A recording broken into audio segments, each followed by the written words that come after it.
Ordinary Extraordinary Activism. Barry in a public service announcement, 1992. Barry is wearing a gray suit, white dress shirt, black bow tie, and glasses. After straightening his bow tie, Barry interacts with people in a foyer, opening doors, taking tickets, and directing them to where they need to go. When I was younger, they put people like me in institutions, not in jobs. Since I was a slow learner, no one gave me a chance. Now I have a job that I really love, and my boss is happy too, because I am good at my work.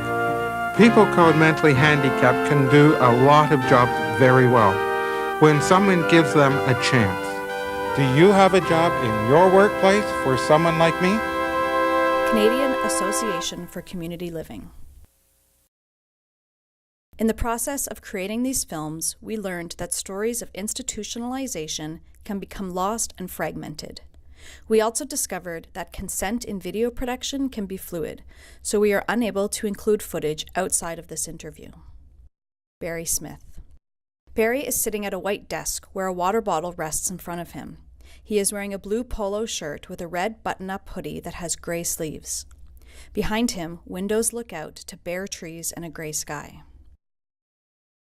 It's called digging worms, and it's not digging for worms to go fishing. It's like somebody will lie down on the floor on their stomach with your hands behind your back, and then they put a plate of food in front of you, and then somebody takes their foot and pushes your face into it. That's what we call digging worms. Barry grew up in an institution for people labeled with developmental and intellectual disabilities.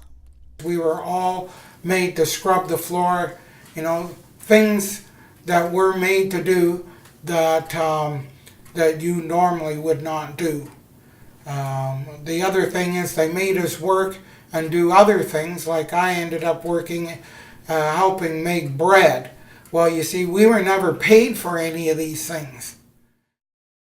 Well, when I was there, it was called Ontario Hospital School Aurelia.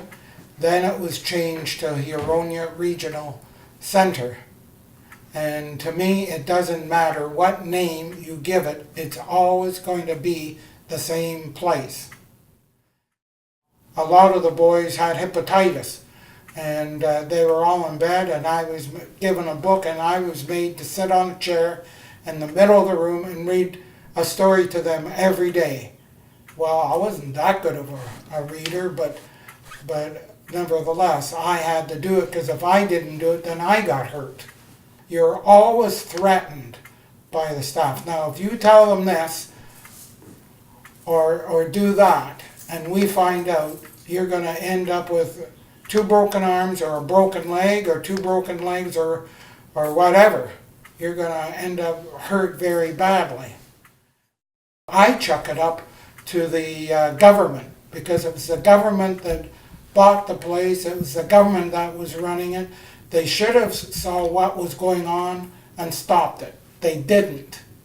They didn't do anything, and it escalated into more serious things. What we went through being in one of these places to make sure that people help us so there'll never be any more institutions ever appear. We don't need them in this day and age. And there's still people who don't understand, so we have to try to put things in a way that they understand and try to get their help on this. Because there's still parents or people out there that don't believe in what we are doing. They're saying that the place is closed, why don't we move on? And my thing is, sorry, I can't move on, because this stays with you as long as you are alive. It's with you. Barry continues to share his experiences, partnering with fellow advocates and doing tasks for future professionals in the university. They wanted to know what it was like going to an institution, being in an institution, and what happened to many of us that were there. And when I explained it, then they had a better understanding of what happens to people when they end up in some of these places. you have to get into a group, you have to talk about it, you have to decide, what are we going to do, what do we want to do, how far do we want to go, how should we explain things to the public. I got into it, and once I got into it, there was no backing out. I had to go forward, and I'm glad I did, because I learned so much from other people who are in the business. And that's another goal that I like to do, because I can't do the job unless I learn something new from somebody else that's going to help me do what I want to do. Principal Investigator Melanie Panich. Co-investigators Chelsea Jones and Kim Collins. Student Alumni Advisory Committee members Marcia Ryan, Carolyn Lee Jones, Nicole Meehan, Pauline Mwangi, and Emily Delbecci. Transcriber Ursula Lipinski. Videographer and editor Jonathan Belaz. Special thanks Paris Master McRae and Ryerson University's School of Disability Studies. Audio descriptions Nicole Meehan, Natalie Rose.